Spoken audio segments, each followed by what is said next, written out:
The struggle being waged in the Sahel is not a plea for charity in the form of sovereignty. It is a fight to reclaim our sovereignty.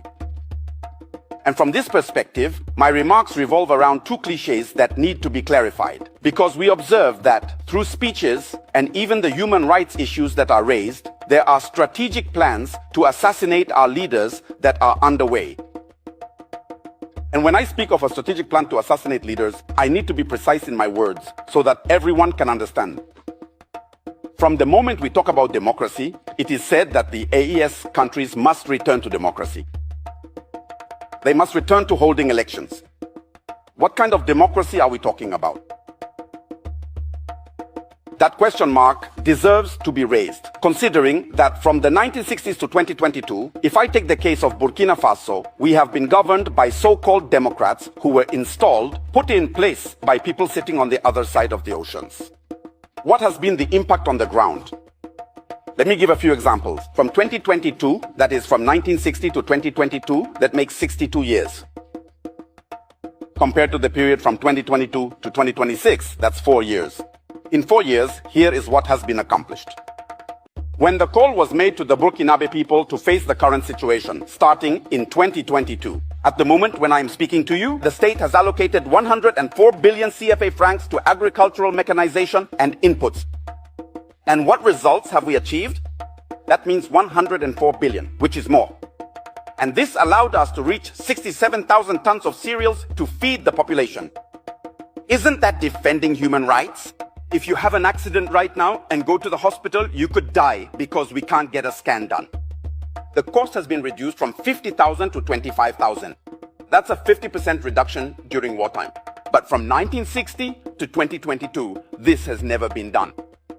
I take, how should I put it? We have just launched the recruitment drive called Operation 1000 times 5. 1000 times 5 means that each year we will recruit 1,000 specialist doctors over 5 years. From 1960 to 2022, those who established their democracy here never did this. Let me give another example. We have just opened the hospital, the largest hospital in our country, on July 29, 2025 in in Bobo Dioulasso, in cooperation with China. And I tell you, Your Excellency, that in our country, since 1960, it was on July 29th, 2025 in Tingango, that the first operation enabling a kidney transplant was performed in our country. When someone was sick, they had to take a plane. It was on the other side that they went to have it done. Now it is done in Burkina, in a country that is at war. Another example I would add is the construction of 920 CSPS from 2022 to 2026 in a country that is at war. On December 21st, 2025, or even up to what we have just observed after taking stock, there are 38 newly built health centers in a country that is at war. I could name others as well. People say, but what are human rights? It's the right to life, isn't it? Let me give another example. Regarding the development of lowlands.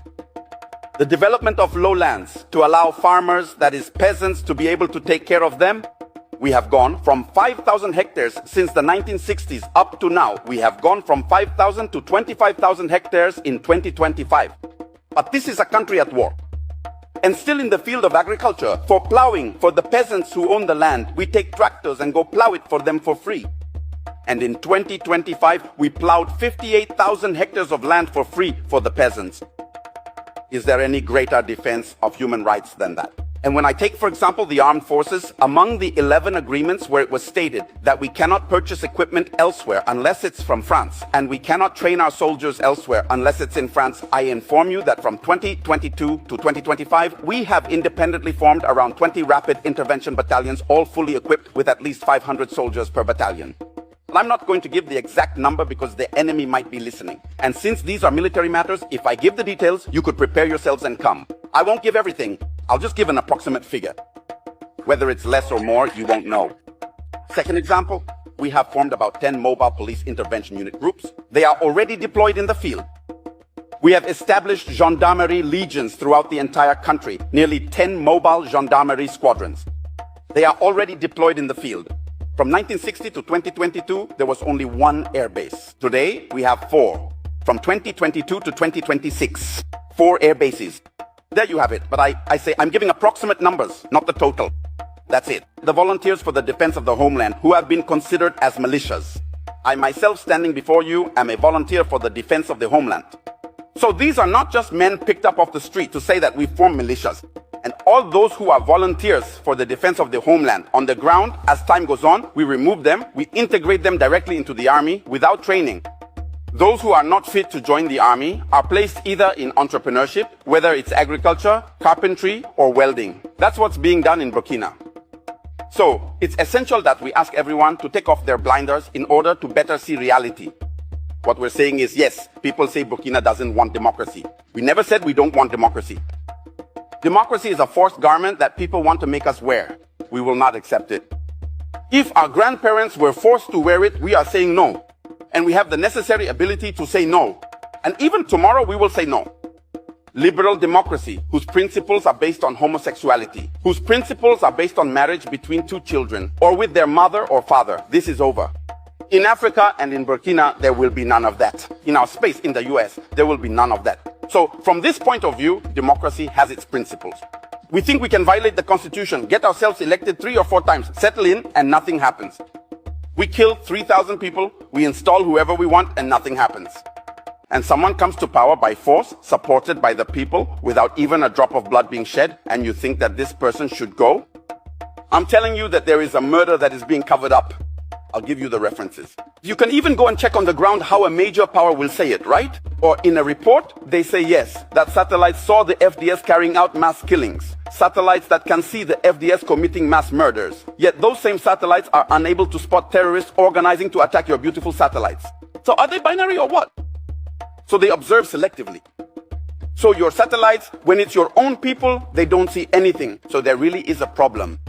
So I'll take the case of Gaddafi. It was exactly the same narrative that was used against Gaddafi.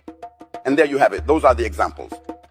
Again, they said yes, quickly, human rights, who made a report and submitted it. First of all, the people at Human Rights need to understand that the Universal Declaration of Human Rights from 1589 was created 553 years after the Charter of Kurukan in 1236. You can't come and teach Africans what human rights are. The Universal Declaration of Human Rights of 1948, for its part, was established 712 years after the Charter of Kurukan. That means that in Africa we know what human rights are about. So you take it, you say yes, Human Rights made a report, go file it among the reports that contributed to the adoption of the 1970 and 1973 resolutions, either 1970 or 1973, which led to the assassination of Gaddafi. They even said it was to create an aerial exclusion zone. It is a zone that was created. They intervened all the way to the ground. They went and massacred Gaddafi and then they came back. And afterwards, we come back and say, no, the reports that were used there, the evidence wasn't consistent.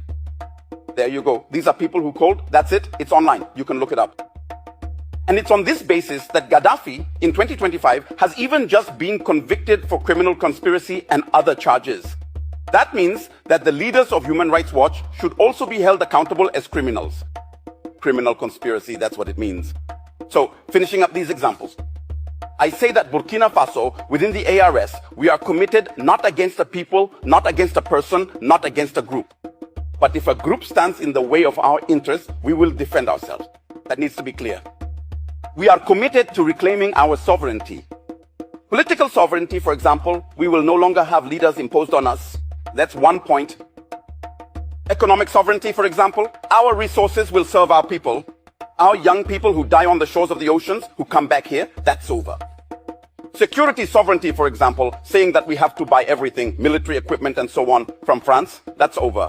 We will buy our equipment wherever we want. And even where we are heading now, it's about figuring out how to properly train our young people so that we can manufacture them in Burkina or in Niger or in Mali. It's because you know the brands and you can map them out. We will also create tunnels and then manufacture ourselves. Are we subhumans? No, we have brains too.